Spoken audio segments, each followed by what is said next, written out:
বিশ্বের অন্যতম মধুরতম ভাষা হচ্ছে বাংলা।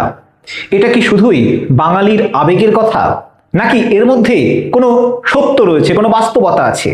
দেখুন, ভারতের প্রেসিডেন্ট মাননীয়া দ্রৌপদী মুর্মু বাংলা ভাষার প্রতি তার ভালোবাসা ব্যক্ত করে কি বলছেন।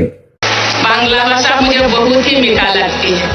ये स्वीट लैंग्वेज, इसकी मिठास जो मेरे कान में पड़ती है तो मुझे लगता है कि मैं अपने गांव जिले के आसपास ही हूँ।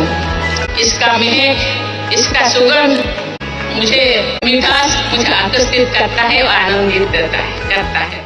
দ্রৌপদী মুর্মু বাঙালি নন, তিনি বাংলা ভাষা হয়তো সেভাবে বোঝেন না, কিন্তু বাংলা ভাষা তার মিষ্টি লাগে। তিনি স্পষ্টতই বললেন যে বাংলা ভাষার মিষ্টতা যখন তার কানে প্রবেশ করে, মনে হয় তিনি যেন তার গ্রামে কিংবা নিজের কোনো জেলায় রয়েছেন।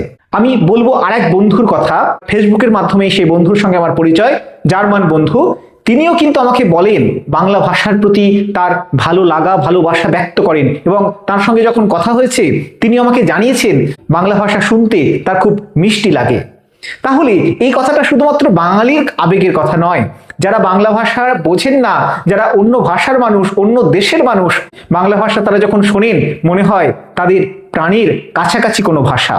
কিন্তু বাংলা ভাষা কেন এত শ্রুতিমধুর, সেটা আমরা এই ভিডিওতে একটু আলোচনা করে নিই। আমি একটা শব্দ বলছি, বসন্ত। এই শব্দটায় যদি আমাদের বাংলা ভাষার পার্শ্ববর্তী একটি ভাষা হিন্দি ভাষা, সেখানে এই বসন্ত শব্দটাকে কিভাবে বলা হবে? বলা হবে বসন্ত। কিন্তু আমরা বাংলা ভাষায় বলি বসন্ত। আপনারা নিজেরাই শুনে দেখুন এবং বলুন যে কোন শব্দটা শুনতে বেশি মিষ্টি শোনাচ্ছে, বসন্ত নাকি বসন্ত? নিঃসন্দেহে বসন্ত এই শব্দটা শুনতে বেশি মধুর। তার কারণ বসন্ত শব্দটার উচ্চারণ শেষ হচ্ছে যুক্ত ব্যঞ্জনের উচ্চারণে, যেটা আমাদের কানে বিঁধছে। কিন্তু আমরা বাংলা ভাষা যখন উচ্চারণ করছি, যখন বলছি বসন্ত, শেষে আমরা স্বরধ্বনির উচ্চারণ করছি। এবং কোন স্বরধ্বনি? ও স্বরধ্বনি।